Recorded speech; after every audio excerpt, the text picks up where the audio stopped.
Isa po mapagpalang panunod sa inyo mga kaibigan at mga kapatid. Kinagagala ko pong makasama kayo dito po sa ating ginagawang programa o pag-aaral ng salita ng ating Panginoong Diyos. Patuloy po kayong sumusubaybay sa ating pong series na may temang God's Mission, My Mission. Pinag-usapan natin nung mga nakaraan kung paanong napakahalaga na maunawaan natin at malaman natin na ang Diyos na ating pinupuri, ating sinasamba, ay siya mismo ang originator o siya mismo ay a missionary God. Bakit po? He's a God who is reaching out to us. At pag-usapan din po natin yung focus, yung forces, and yung field na gusto ng ating Panginoong Diyos na ating pong paglingkuran at yung ating focus, and that is to make disciples. So napakaganda sapagkat ito nawa ay nakakatulong upang nang sa ganun tayo ay mas lalong maging mainit sa pananampalataya at makilahok sa gawain ng ating Panginoong Diyos. Sapagkat tunay nga na napakabuti ng Diyos na we can participate in this kind of work so that we will learn to trust Him and we will learn to grow more in Him. At sa oras na ito, ang pag-uusapan natin, napakaganda namang topic. And by the way, kung na-miss nyo yung mga pag-aaral po na ginagawa namin, maaari nyo pong balikan. Nasa YouTube account po namin yan, nasa Facebook account. Mapapanood nyo po yan. Sa mga nanonood sa television, maaari nyo pong sundan. Para nang sa ganun ay makinabang at mabless kayo at masundan po ninyo yung development ng ating pag-aaral. Pag-uusapan po natin ngayon ay pinamagatang God's Call to Mission. Samahan nyo po ako sa ating gagawing pag-aaral na ito.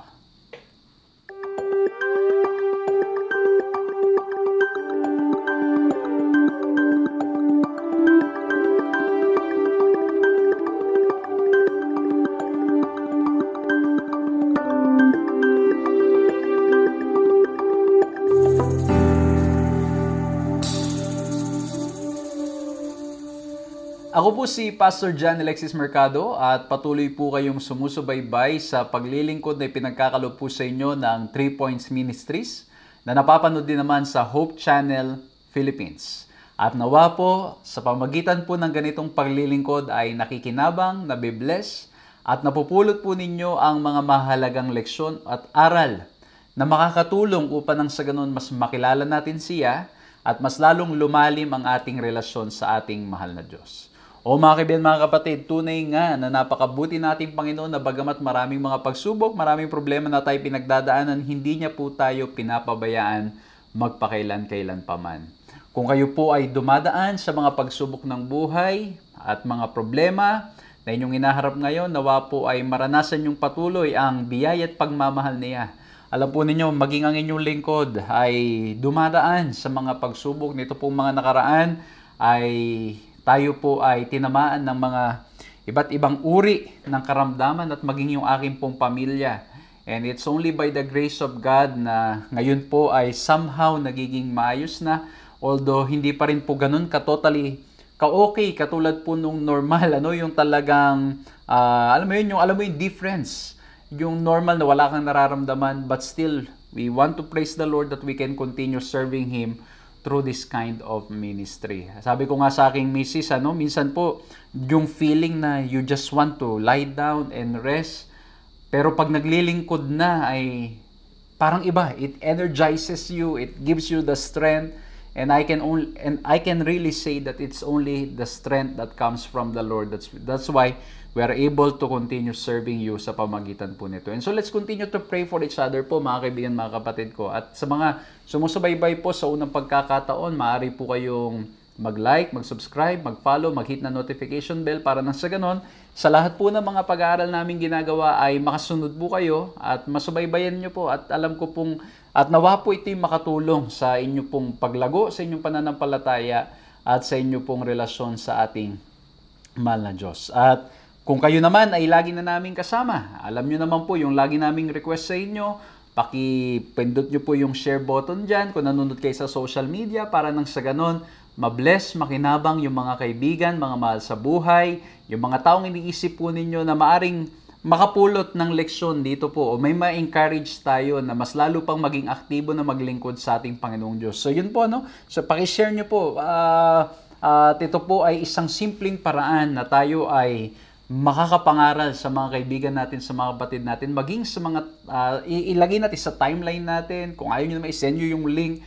Makakatulong po yan. And we don't know, mga kapatid, we don't know how the Lord will use our simple efforts if we allow God to use us for His glory. So again, mga kapatid, I'm inviting you. Pakishare nyo po yung ating pag-aaral na ito sa mga kakilala nyo, sa mga kaibigan nyo, sa mga tao sa inyong kapaligiran. At ganoon din po, gusto kong kunin na pagkakataon na ito to say thank you sa lahat po ng mga nagpe-pray, sa lahat po ng mga tumutulong, sa lahat po ng mga nagsishare ng kanilang mga blessings para nang sa ganon, ang ating pong ministry ay makapagpatuloy. Tunay pong dahil sa biyaya ng ating Panginoong Diyos, ay tuloy-tuloy po ang ating paglilingkod. Hindi lamang po dito sa online, kundi maging sa ating mga face-to-face na paglilingkod. Ano po, yung ating ginagawang mga pangangaral, pagte-training sa iba't ibang lugar. Naging abala po masyado ang inyong lingkod nitong mga nakaraan. At ayan nga po, may gagawin na naman tayong mga pangangaral. And so we are continually praying for God's grace and God's providence para po sa lahat ng mga ministries na ito. So again, mga kapatid, please, let's continue to pray dito po sa mga gawain. And again, thank you very much po dun sa mga nagpapagamit sa ating Panginoong Diyos at nagsishare ng kanilang mga blessings. Ano po? And I hope and pray na patuloy pa kayong pagpalain nawa ng ating Panginoong Diyos para magamit pa sa mas malawak na gawain niya. At mas marami pa pong matulungan ng mga ministries at mga taong makakarinig ng kanyang mga salita. So again, maraming salamat po. Pagpalain kayong patuloy ng Panginoon. Marami pa po tayong gustong mga gawin, i-improve at mga bagay na gusto nating i-explore sa paglilingkod natin online and face-to-face. But we trust the Lord that He will continue to provide all our needs according to His riches in glory in Christ Jesus. So muli po mga kaibigan, mga kapatid, maraming salamat. Pagpalain kayong patuloy ng ating Panginoong Diyos at nawa pong pagmamahal niyang maranasan natin sa araw-araw. At ngayon po, sa pagpapatuloy nitong ating ginagawang paglilingkod, I'm inviting you all to let's bow our heads and let's pray as we begin this study. Let's bow our heads, let's pray. Ama po naming Diyos, dakil at makapangyarihan sa lahat, nagpupuri at nagpapasalamat po kami sa pagkakataong ipinagkaloob ninyo upang nang sa ganon muli pong mapag-aralan namin ang inyong mga salita. Nawa po ang mga bagay na aming mga mapapakinggan ay makatulong upang mas lalo kaming mapalapit sa inyo. Nawa po, mahal na Diyos, ang aming pag-aaralan ngayon maging dahilan upang maging kaming masigasig sa paglilingkod at makilahok kami sa gawain, sa misyon po ninyo, Lord. We know that this is only possible if we understood and if we have grown in our relationship with you. And so, Lord, help us na sa gagawin po naming pag-aaral, hindi lamang namin maunawaan ang kahalagahan ng misyon, kundi makilala namin kayong patuloy at magawa po naming magtiwala sa inyo ng aming buong puso. Maraming salamat, Panginoon, at alam po namin hindi nyo kami papabayaan at sasamahan nyo kami sa pag-aaral na ito ngayon. Bibigyan nyo po kami ng katalinuhan, gagabayan nyo po kami sa pangalan ng aming Panginoong Hesus. Amen. Ayan, napakaganda. Pinag-usapan natin last week, yung Diyos na ating pinupuri, sinasamba, is reaching out to us.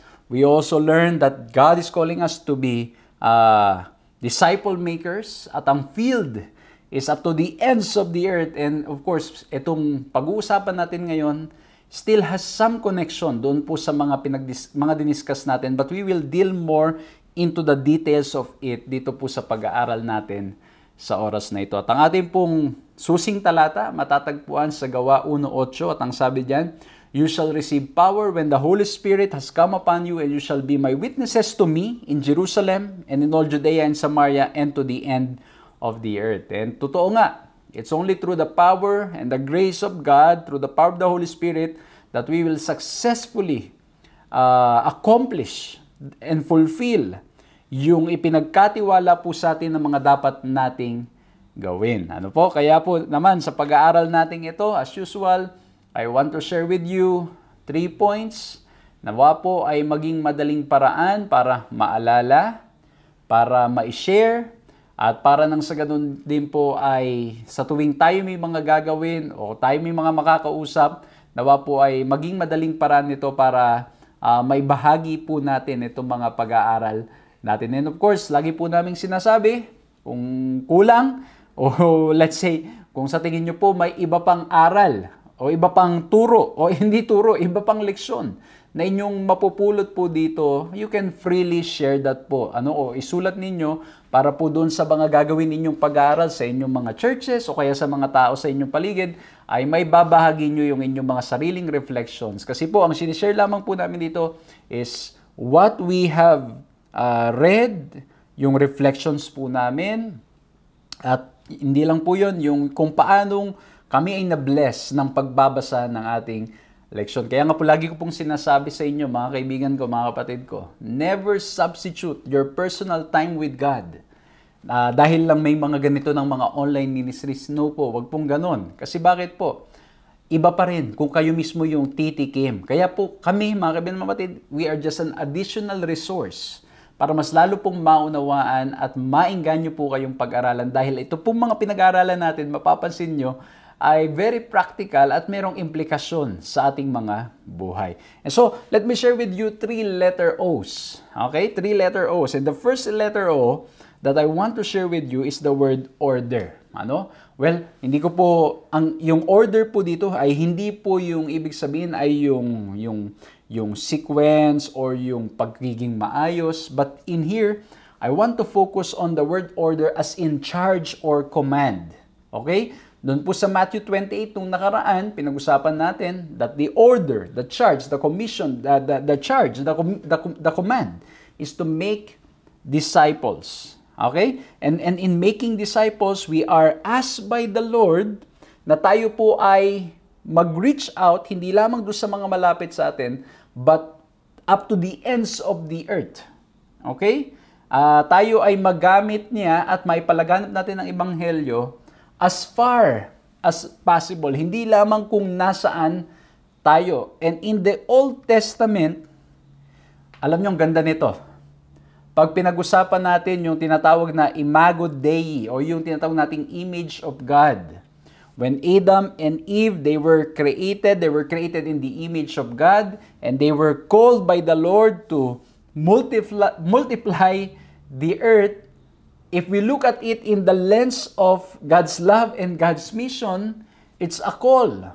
Upang nang sa ganon, ang buong mundo ay mapuno ng kalwalatian ng ating Panginoong Diyos. Bakit po? Kasi nung time na yon na hindi pa nagkakasala si Adan at Eva, they are created, or we are created in the image and likeness of God. And so the call to multiply and replenish the earth o punuin ng mundo is an order to fill the earth with the glory of God, with the image of God. Pag doon po sa Imago Dei. And mapapansin po natin yan sa buong Genesis.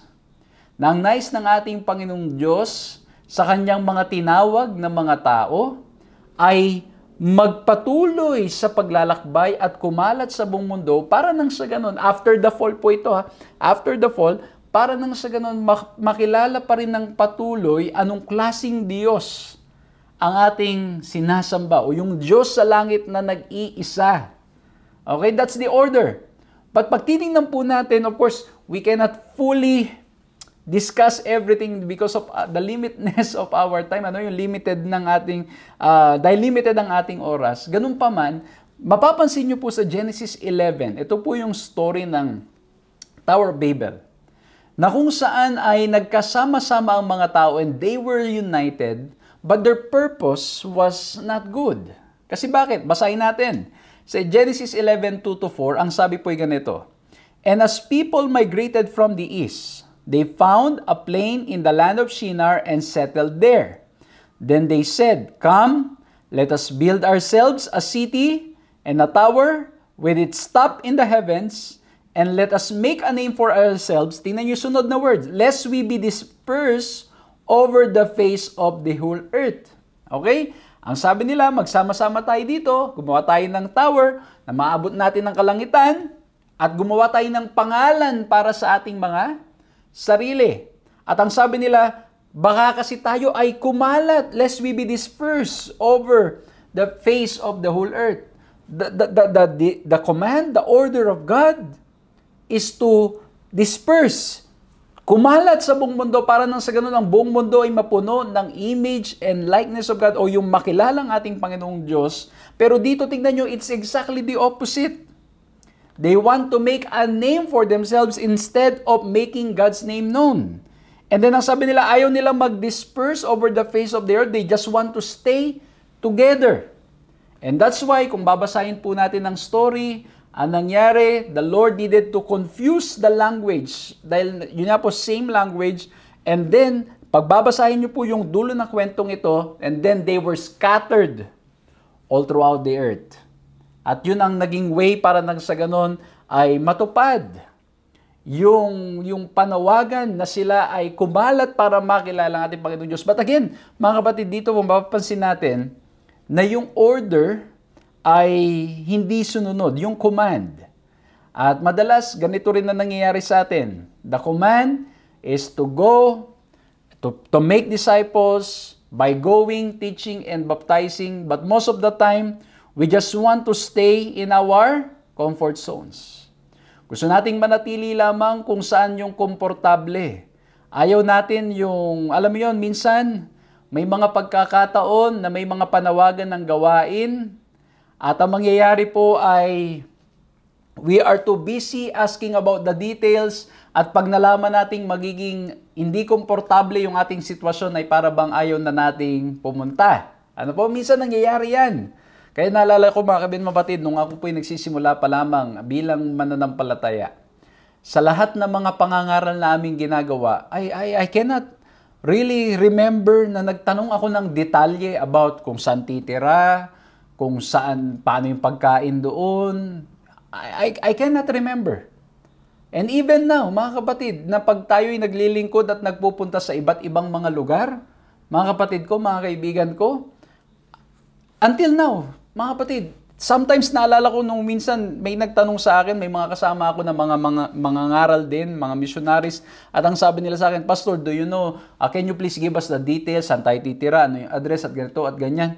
At ang sabi ko, naku, pasensya na kayo, hindi ko masagot. Kasi hindi ako sanay na nagtatanong. Basta ang alam ko, pupunta na lang ako doon. At pagkatapos, ay kung ano man yung madatnan doon, ay yun na yun. Ano po? Pero ang point mga kapatid, madalas, nagiging tayo masyadong abala in asking all the details at nagiging dahilan siya para nang sa ganon, hindi tayo makapagpatuloy sa paglilingkod. But don't get me wrong, hindi naman masama na malaman yung mga detalye para nang sa ganon, makapag-prepare tayo. Halimbawa, yung pupuntahan nyo pala, malamig, ang dala mo, puro pang mainit na nakagamitan. Eh di mahirap talaga. Walang masama na magtanong ng detalye. Pero pag ang mga detalye ng mga pupuntahan at paglilingkuran ay nagiging dahilan para tayo ay tamarin at para magdalawang isip, then I think we need to remember our calling, and our calling is to go out of our comfort zone. At mapapansin nyo po dito mga kapatid, they want to stay in one place. Okay? And alam nyo po sa pagiging pastor, I think this is something na hindi namin, kumbaga hindi ko naging karanasan. We will stay in a place only for a few years and then we needed to go. Or we need to go. We are called to go. Kaya nga tawag nila no permanent address. Ano po? At alam nyo minsan, to be honest with you mga kapatid, kapag tumatagal ka na dun sa assignment, na wala namang masama, syempre maganda yung matuloy-tuloy yung gawain, sometimes it becomes too comfortable na parang ayaw mo nang matanggal. Ayaw mo nang matagal dun o malipat ng ibang place. Ano? At hindi na, minsan ang nagiging dahilan ay hindi na yung completely yung gawain, kundi because of the comfort. And, you know, there are times that the Lord will pluck you out. Tatanggalin ka doon. Para nang sa ganon, again, we go back to the main calling, the mission that is entrusted us, that we need to go out of our comfort zone. Again, mga kapatid, don't interpret my statement na para bang ang dating ay masamang magkaroon ng lugar na doon ka lamang nag-i-stay, na you will be comfortable. I am not saying that. Ano po, hindi ko po sinasabi yan. Ang sinasabi ko lang po, minsan ang comfort is the enemy, can be the enemy of mission. Nagiging kaaway ng gawain kasi bakit? Gusto natin pagkikilos tayo, komportable na lahat. Kailangan ganito yung sitwasyon, kailangan laging naka-air condition, kailangan mayroon kang CR na maayos na pagliliguan at marami pang iba. Kaya lang marami sa mga paglilingkod at gawain na ating mararanasan, kung talaga pong heavily involved tayo sa mga gawain at mga pupuntahan, hindi po laging ganun ang sitwasyon. Lagi ko nga pong sinasabi sa mga missionaries natin na naglilingkod po dito sa Adventist World Radio. We are blessed, completely blessed by the Lord na yung ating mga meron tayo, yung mga tirahan ay it's all provided. At tapos maayos yung lugar na ating tinutulugan, yung kama ating hinihigaan. But not all mission fields ay ganito. May mga mahihirap na mga lugar na I hope hindi magiging dahilan ang comfort para nang sa ganun hindi tayo magpatuloy sa gawain ng ating Panginoon. Amen? Kaya tingnan nyo, in connection to this, kung titingnan nyo, si Abraham, in Hebrews 11 verse 8, ang sabi dito, pakinggan ninyo, by faith Abraham obeyed, obeyed the order, obeyed the command, when he was called to go out to a place that he was to receive as an inheritance. Pakinggan nyo yung next line. And he went out not knowing where he was going. He went out not knowing where he was going. Ang sabi ng Panginoon, pumunta ka dito. Hindi niya alam yung direksyon, hindi niya alam yung pupuntahan, hindi niya alam kung paano yung mga detalye, ano yung itsura doon. But he went out going, not knowing where he was going. Grabe mga kapatid, and that's why no wonder he's called the father of faith. Ngayon mga kapatid, di ba? Pag may pupuntahan tayo, ano nangyayari? Ang dali nang i-search. Search mo sa Google, Search mo sa internet. Ano ba itsura ng place na aking tutuluyan? Ano ba itsura ng place na aking paglilingkuran? Magkakaroon ko ng background. Ako nga po pag minsan, alam mo panunurin mo na yung reviews. Di ba? Again, walang masama. Tingnan mo yan. Pero ang point ko lang po, gusto ko lang po i-emphasize na si Abraham, wala siyang access sa ganoon. And still he went out. I don't even know kung meron paano ang GPS nila nun. Anong navigation app ang meron si Abraham nun? Kasi nga, hindi niya alam kung saan eh. But he went out. He obeyed the Lord. Ako mga kapatid, alam ninyo. Alam ng misis ko yan. Ang problema ko ang direksyon. Kung wala yung mga navigational app ngayon, hindi ko alam paano ko makakarating doon sa lugar. Kasi sabi nga ni misis ko, kahit minsan 10 beses ko nadadaanan, gagamitan ko pa rin ng navigational app. At pag walang navigational app, ay nawawala ako. At alam nyo mga kapatid, pag minsan, yun din ang challenge. Of course, for me po, tignan nyo mga kapatid, Pero na-realize ko, even with the comforts of navigational apps, when you're going somewhere, sometimes, it can lead you to the wrong directions. Kaya ako sa akin mga kapatid, when I'm going to a specific place, tatanong ako ng mga landmark, tatanong ako ng mga ganito, and it's by faith. Nasusundin mo yung sinasabi ng navigational app. Naalala ko nung minsan, nagpunta po ako sa church sa Manila.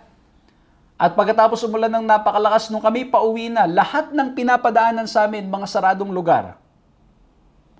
Saradong lugar. And I said to myself, no, hindi tayo makakadaan dyan dahil sinarado yung mga daan dahil bahang-baha, lulubog yung sasakyan.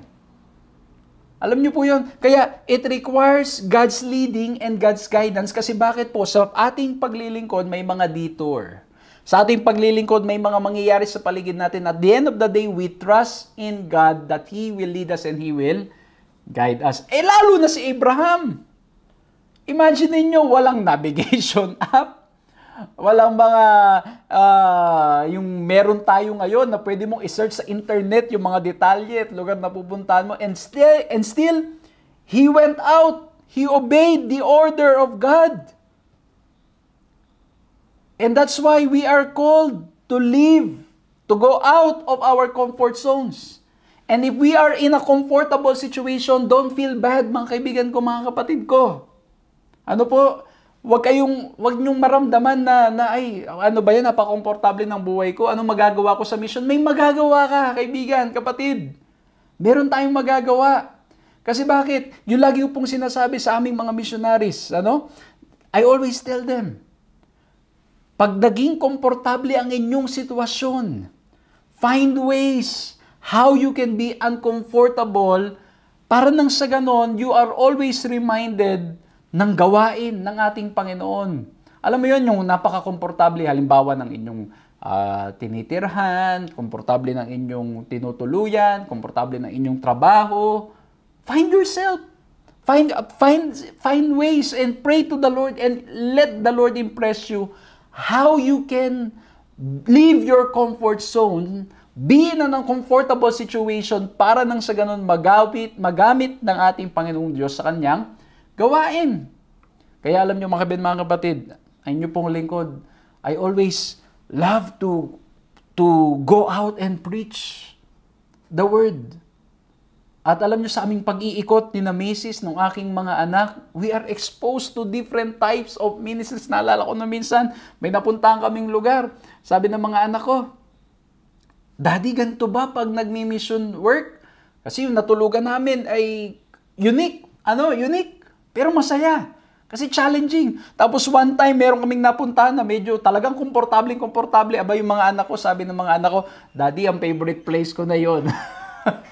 Alam mo yon, nagkakaroon ng preference doon sa komportable. But the point is, we are trying to teach them and let them know, let them see, na sa gawain ng Panginoon, it's different. Iba-iba yung sitwasyon, iba-iba yung mga mararanasan natin. But the point is, we are to leave our comfort zones. And if we are in a comfortable situation, magandang career, magandang buhay, magandang tahanan, magandang mga lahat ng meron tayo, let's pray to the Lord to impress us how we can leave our comfort zones, be in an uncomfortable situation para nang sa ganun magamit ng ating Panginoong Diyos. Halimbawa, di ba? Tayo'y nasa maganda ating mga tahanan, which is, there's nothing wrong. Pero again, mga kapatid, ang comfort can be the enemy of mission. Lalo na kung yung comfortable life, nagiging dahilan para hindi tayo makilaok sa gawain niya. So kung meron tayong komportableng why not expose ourselves to places and mission fields na, alam mo yun, na matitest at mas makikita natin yung lawak at yung pangangailangan ng maraming tao.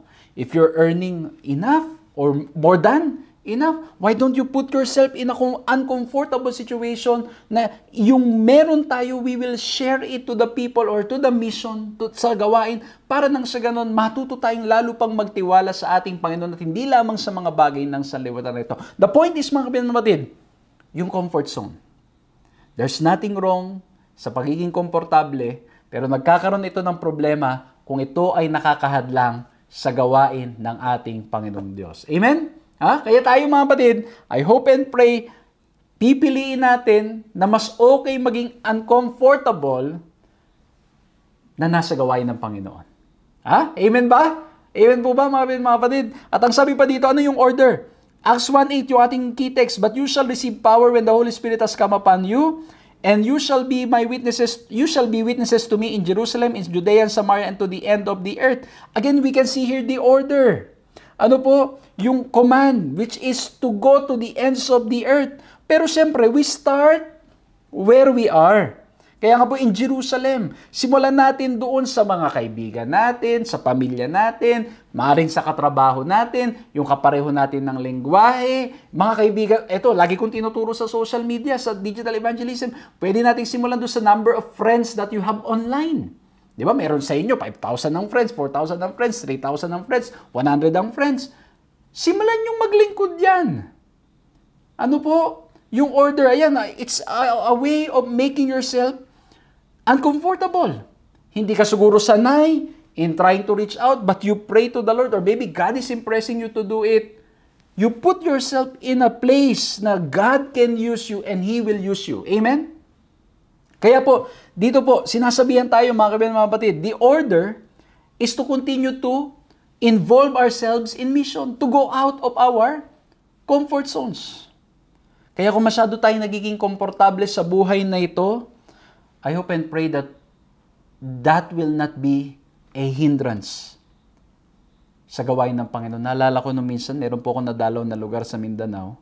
Nalimutan ko yung pangalan ng ating kapatid at kinikwento sa akin ng mga pastors na nandoon na meron tayong isang mananampalataya na talagang naging napaka-komportable ng buhay at yung kanyang mga anak, sad to say, because of the comfort that life is giving, yung rich yung resources na meron sila ay unti-unting nawawala sa Panginoon.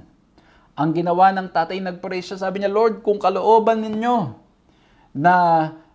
Lord, kung pwede po, kung kailangang mawala itong aming buhay at matuto yung aking mga anak na magtiwala sa inyo, gawin nyo po. At ang nangyari daw mga kapatid ay yung kanilang pinagkakakitaan ay nasunog.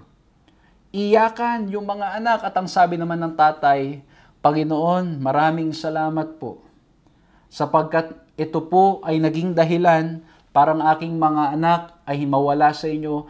Nawa po ngayon matuto silang magtiwala sa inyo. Grabe mga kapatid, ano? Well, sa mata ng iba sasabihin, grabe naman yun, pastor, grabe naman. But the point is mga kapatid, mga kapatid, kasi I think the father learned and understood that what matters most ay hindi lamang yung resources dito sa lupa, kundi tayo ay mangaligtas at manampalataya sa ating Panginoon Jesucristo. Amen?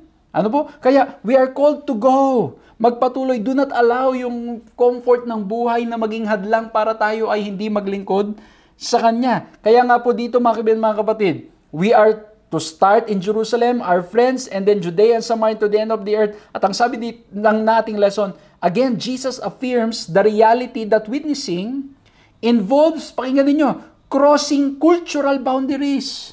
Beginning from where we are, we may be called to move to other areas to reach out different social, ethnic, and religious people.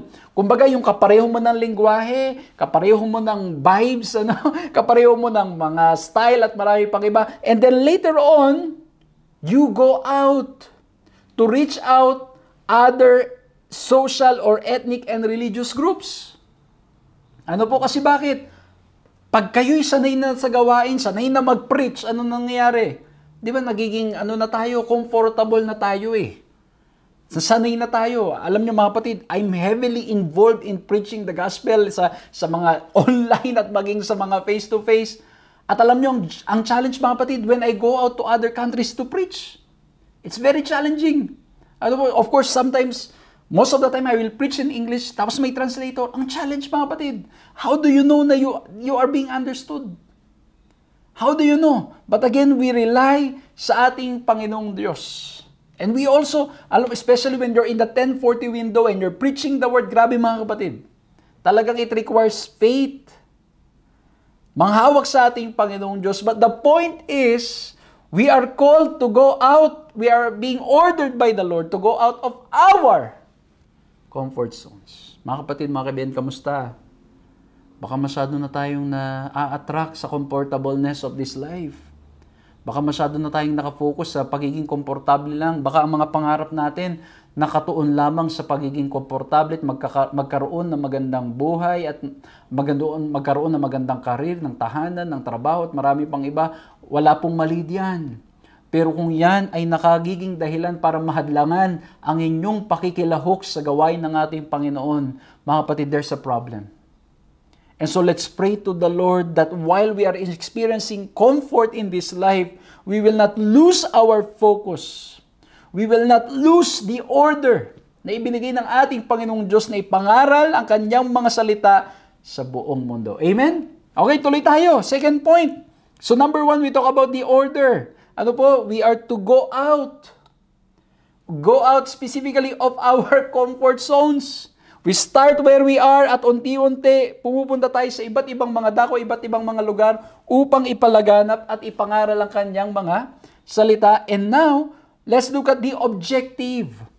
So we are moving out. We are called to go out. The charge is to go out of our comfort zone. And what is the objective? Ang objective, ang sabi sa Genesis 12:2-3 ay ganito. I will make of you a great nation. I will bless you and make your name great, so that you will be a blessing. I will bless those who bless you, and him who dishonors you I will curse, and in you, pakinggan ninyo, all the families of the earth shall be blessed. What's the objective? The objective, mga kaibigan, mga kapatid, the calling, ang gusto natin, Panginoon, why we will be going out and leaving our comfort zones is so that we can be a blessing to the people around us. Alam niyo yung pupunta tayo sa iba't ibang mga lugar, lalabas tayo out of our comfort zones, And ang objective natin, ipalaganap ang ebanghelyo ng ating Panginoong Diyos, ipakilala ang ating Panginoong Diyos, at sa pamamagitan natin ay mabless ang mga tao sa ating kapaligiran. Yun palang objective. Hindi palang objective nito ay para lamang maging masaya tayo o kaya naman para lang tayo ay, well, of course, when you are involved in the mission of God, talagang ang result niyan ay happiness and joy. Ano po? Pero ang focus o ang objective ay para maging pagpapala sa mga tao sa ating paligid. Well, you can start in the mission na ang purpose mo is to learn, ang purpose mo is to visit places, pero if you stay na ganun lamang, then we are not really meeting the objective. Ang objective ng ating mga paglahayo, ng paglabas natin sa ating comfort zones ay para nang sa ganon, hindi maka-experience ng another comfort, kundi para maging pagpapala sa mga tao sa ating kapaligiran. Ano po? Kaya ngayon lagi sinasabi, and I think Jesus is the best example when it comes to this. Siya po ay nagkatawang tao, He came to seek and to save those who are lost, tayo. Hindi siya nagpunta para siya ipaglingkuran, kundi nagpunta siya para siya ay maglingkod. At ganun din po tayo. Sa ating mga pagpunta sa mga iba't ibang lugar, sa ating mga paglilingkod sa iba't ibang dako, mga kapatid, we are called to be of service. The objective is to be a blessing. At alam niyo mga kapatid, I am truly blessed to be given the opportunity to visit places. Ano po? At naalala ko pag minsan may mga nagmemes, alam niyo pag may mga speaking engagement tayo dito sa Pinas at maging sa ibang bansa, sasabihin nila, Pastor, okay lang ba? Kayo na po ang Sabbath School, Divine Service, ano pa, AY, tapos Sundown Worship, tapos lecture pa po kinabukasan. At alam niyo mga kapatid, dahil tayo ay bata pa, kayang-kaya pa, ang lagi ko lang sagot, nagpunta po ako dyan, magpupunta po ako dyan para maglingkod. Ano po? Hanggat kaya ng katawan. Hanggat kaya pa't malakas pa tayo. Pero alam niyo, pag minsan mga kapatid, nararamdaman na rin talaga. Talagang umihina rin ang katawan talaga sa katagalan. Naalala ko na minsan, nagpunta kami sa Pangasinan. At ang request ay mayroon pang sundown worship doon sa isang lugar. At naalala ko, nung time na yon talagang yung aking ulo ay napakasakit. At ang sabi ko, parang hindi ko yata kaya. Hindi ko na yata kaya. Pero sabi ko, ang lagi ko iniisip, we are called here to serve. Ano po? Tayo nandito para maglingkod. Well, of course, mga kapatid, dapat nyo ring balansihin. Ano po? Balansihin nyo rin. Kaya nga po, lagi kong sagot, habang bata pa at kaya pa't malakas pa, gawin ang lahat ng paglilingkod na pwede nating gawin.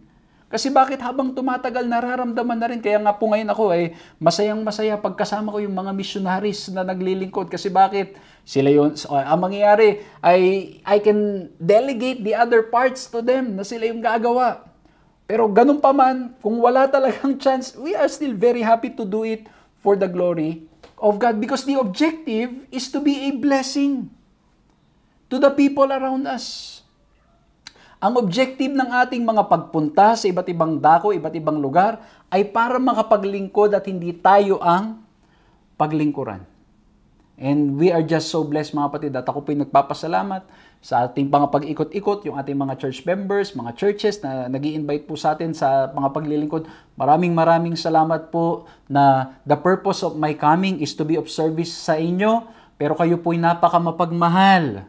Grabe, napaka-hospitable, napakababait, grabe mga kapatid, maraming salamat sa inyo and I'm just truly blessed na talagang grabe mga kapatid na sa aking pong pag-iikot ay ang purpose ng aking pagpunta ay paglingkuran kayo, but at the end of the day, sa aking pagpunta ay, alam yun, umuwi po ako na ako ay pinaglingkuran ninyo.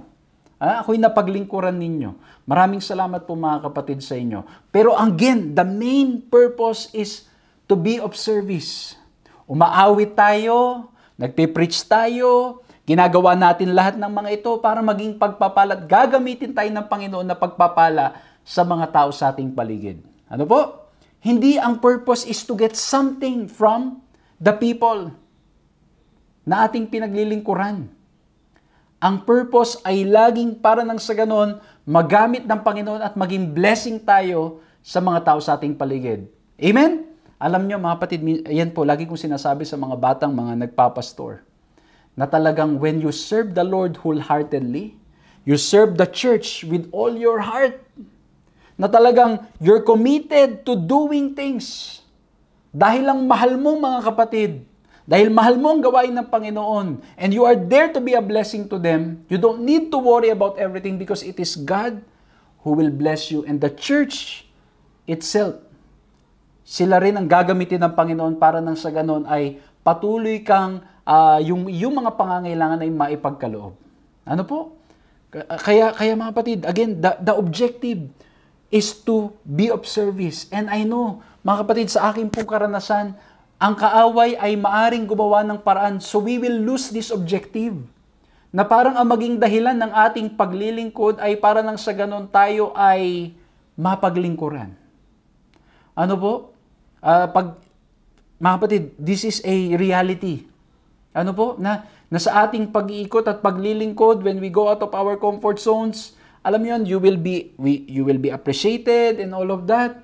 And sometimes, ang mangyayari, pwedeng gamitin ng kaawayan para nang sa ganon, ang magiging motibo ng ating paglilingkod ay because we want to get appreciation, we want to get praise. Pag nangyari ang mga ganyan bagay, mga kapatid, ay we're missing the objective, losing the objective. And I am telling you this from my experience that it's possible po.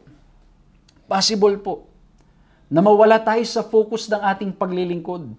Na maaring maganda ang ating ginagawa, pero katulad nung nasa Tower Babel, we are creating a name for ourselves instead of making the name of God known.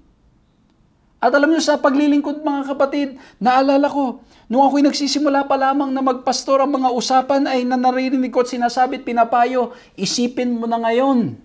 Babang bata ka pa, anong legacy ang may iiwan mo bilang pastor?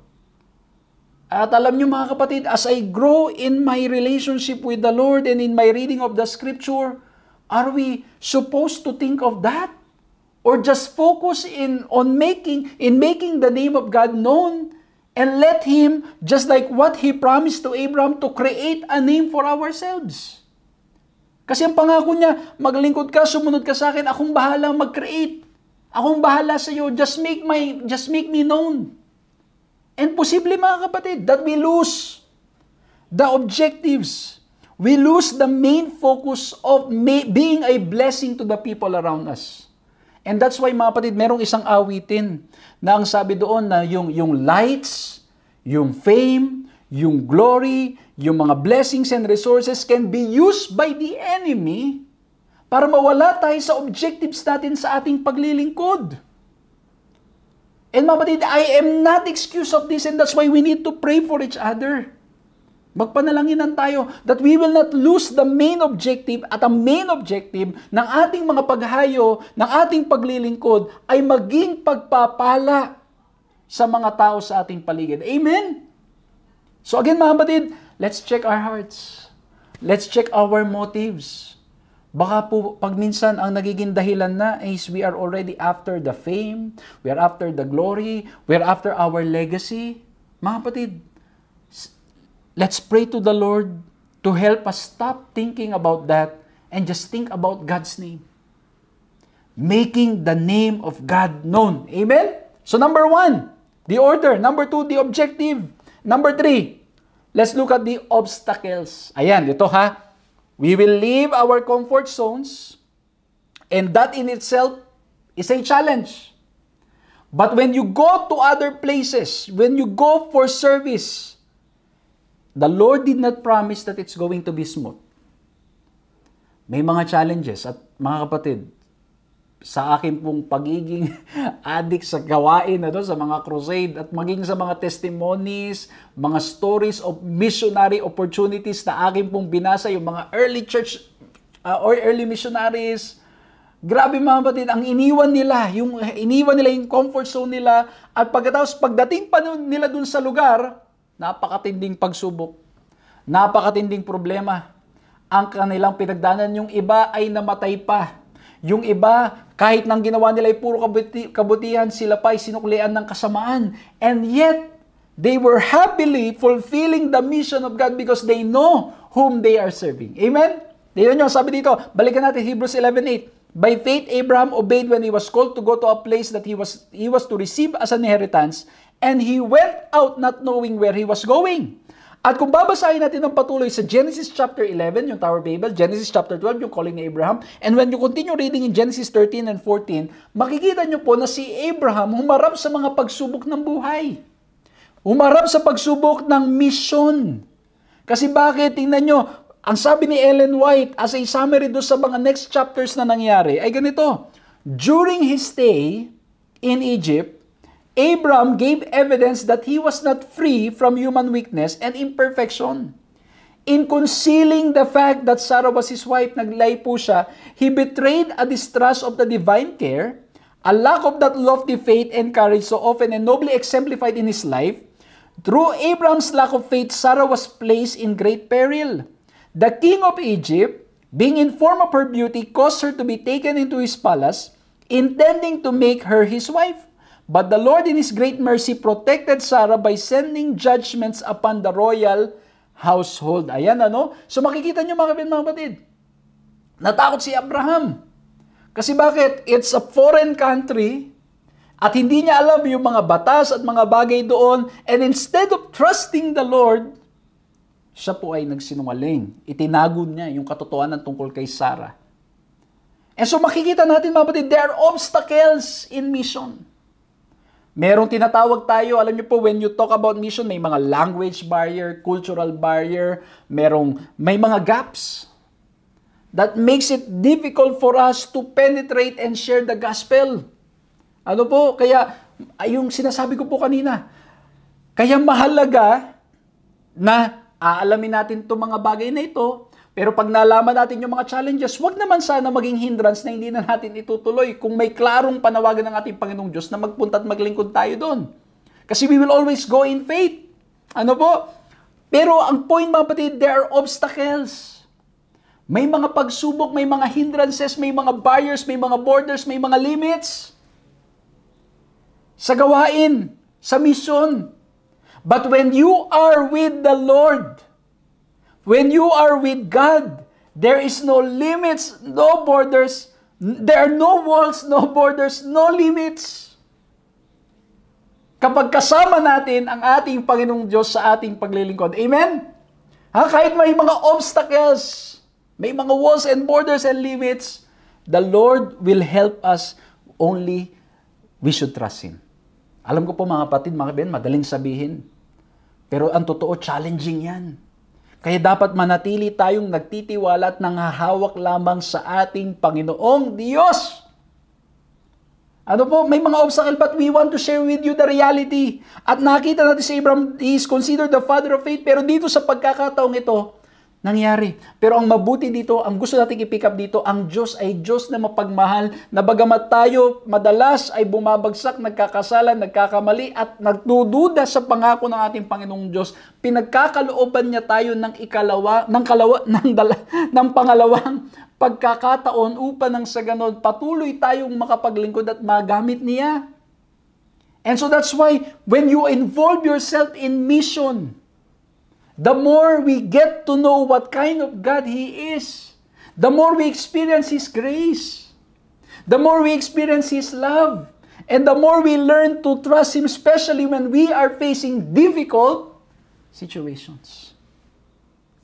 Grabe mga kapatid. Kaya may mga obstacles. At hindi lang yun mga kapatid, alam nyo ba, merong mga tinatawag na external barriers. Ito yung sinabi ko kanina, no? Yung mga external barriers, yung mga language gap, cultural gap, ano po, yung time gap, geographical gap. Yan yung mga external barriers na we have no control. We need to learn them para nang sa ganun mas magi tayong handa na paglingkod at magawa yung ating gawain effectively. But alam po ba ninyo, meron ding tinatawag na mga internal barriers na madalas mas nakakahadlang pa more than the external barriers. Tingnan nyo, basahin natin itong nasa Galatia 2:8. For he who worked through Peter for his apostolic ministry to the circumcised, work also through me for mine to the Gentiles. Ang sinasabi dito ni Pablo, siya ay apostle o tinawag natin Panginoon to the Gentiles, and Peter was focusing on the Jews. At mapapansin natin mga kapatid, that Peter experienced yung tinatawag nating internal barriers. Kasi bakit po? Naalala nyo, nung siya'y tinawag ng Panginoon to serve Cornelius, ano nangyari? Sabi niya, Lord, teka lang. Kasi bakit po yung interpretation nila ay ang Hudyo hindi pwedeng makihalubilo sa hindi kapwa-Hudyo, sa Hintil. And so, talagang hirap si Pedro at makikita natin sa Bible, mga kapatid, may mga pagkakataon na natatakot si Pedro sa anong sasabihin ng mga Hudyo at bigla siyang lalayok, and that's why Paul needed to rebuke him. And those are what we call internal barriers, na madalas mas nagiging hadlang sa gawain ng ating Panginoon more than the external barriers. Pag sinabi nating external, ito yung mga pangyayari sa paligid natin na wala tayong control, yung lengguwahe yung minention po kanina, yung lengguwahe, magkaiba kayo ng lengguwahe. Those are external barriers. Pero yung internal, it is something that's happening inside of us na nagiging dahilan para na sa hindi tayo makapaglingkod. Halimbawa, nalaman mo na yung mga barriers, yung mga obstacles na paring harapin sa gawain ng Panginoon. Ang mangyayari, instead of trusting the Lord to continue, you don't want to continue anymore. You doubt the promises of God. Those are internal. Hindi lang yun. Yung mga pananaw natin sa kapwa natin, mga pananaw natin sa paligid natin. Yan ay mga internal barriers na mas higit na nakakasira, nakakagulo ng ating kaisipan, at hindi lamang yon, nakakahinder sa atin para maglingkod sa ating Panginoon. And so, yes, there are obstacles, external barriers and obstacles that we will face in mission. But yung barrier na dapat nating talagang bigyang pansin is the internal barriers na meron tayo, and sometimes that's our perception towards a place, towards people, towards situation. Tingnan nyo, sabi ni Jim Park, while the external barriers such as language, culture, and worldview are often recognized by the church in its mission, the invisible but very real internal barriers existing in the hearts of all of us are often overlooked. Hindi natin nabibigyang pansin na ang problema pala natin sa gawain ng Panginoon ay hindi yung external, hindi yung language, hindi yung lugar, hindi yung kultura, hindi yung mga pondo, hindi yung mga resources, kundi yung puso natin na hindi makapagtiwala sa ating Panginoon. At kaya mga kapatid, the more we involve ourselves in mission, the more we get to know Him, the more we trust Him, the more na mas lalo nating nagagawang ibigay ang lahat-lahat para sa ating Panginoong Diyos. Again mga kapatid, totoo, may obstacles. Pero, remember that God is bigger than the obstacles. God is bigger than the walls na hinaharap natin sa gawain. God is stronger than the borders na humaharang para sa ating gawain. And yes, we are limited, but when we work with the Lord, when we allow ourselves to be used by the Lord, He can use us to the fullest. Kaya nga mga kapatid, ang lagi naming sinasabi, no walls, no borders, no limits. Why? Because God is with us. And that's why we are called to mission. Again mga kapatid, I hope and pray we will learn to say yes to the Lord as He calls us to serve Him, as He calls us to mission. And we will learn to trust Him, we will know Him, at mas lalo po natin ibibigay ang ating buhay sa Kanya. Again mga kapatid, ang 3 points natin. Order. The command of God. Number 2, the objective, to be a blessing to the people around us. To serve and not to be served. And number 3, the obstacles. Obstacles are true. There are borders, there are limits, there are walls. But with God, in us, with us, through us, in us, by us, there's no walls, no borders, no limits. Nawa po yung na-bless kayo dito sa pag-aaral natin, at sana po sama-sama tayong makilahok sa panawagan at tanggapin at sumagot ng oo sa panawagan ng ating Panginoong Diyos sa Kanyang gawain. Let's bow our heads, let's pray. Maraming salamat, Panginoong Diyos, sa aming pong napag-aralan ngayon. Salamat, Panginoon, na kami mga makasalanan, kami po'y mga mahihina, kami po'y nagkakamali, and yet you are truly a loving God na tinatawag niyo po kami upang makilahok sa inyong gawain. O mahal na Diyos, tulungan niyo po kami na magtiwala sa inyo, na maniwalang kayo higit na makapangyarihan at nakakaalam, at sa panahon ng aming kakulangan, sa panahon ng aming panghihina, sa panahon na kami po ay nagdududa, nariyan kayo na tumutulong sa amin at nagpapalakas sa amin. O mahal na Diyos, maaring may mga kaibigan, mga kapatid kami na humaharap sa pagsubok ng buhay. Mga problema ang kanilang pinagdadaanan, karamdaman na nagpapahirap sa kanilang buhay. O mahal na Diyos, tulungan niyo po kaming magtiwala lamang sa inyo, at sa anumang pamamaraan, magamit niyo kami upang ipalaganap ang inyong ebanghelyo. Maraming salamat, mahal na Diyos, na pagpapalain niyo po ang aming mga kaibigan at mga kapatid na aming kasama sa pag-aaral na ito, at nawa po'y patuloy po kaming lumago sa aming pagkakilala sa inyo. Purihin po kayo, mahal na Diyos. Salamat po sa inyong kabutihan. Salamat po sa inyong pagmamahal. Sa pangalan ng aming Panginoong Hesus. Amen. Maraming salamat po, mga kaibigan, mga kapatid, sa inyong ginawang pagsama sa ating programang ito, at nawa po'y nakinabang kayo, nawa po'y na-bless kayo, at nawa po ay patuloy na makilala natin ang ating Panginoong Diyos. At muli po, maraming salamat sa lahat po mga nagpe-pray sa ating po mga gawain dito po sa online ministry natin, at ganoon din po sa ating mga paglilingkod na ginagawa face-to-face. Purihin ang Panginoon, pagpalain po kayong patuloy, and we invite you to continue to share this video para mas marami pong makinabang. At patuloy ko po kayong inanyayahan sa lahat po at iba pang mga programa na aming ipinagkakaloob sa inyo sa pamagitan po ng 3 Points Ministries. Maraming salamat po. Purihin ang ating Panginoong Diyos. All glory and praises belongs to God. God bless you.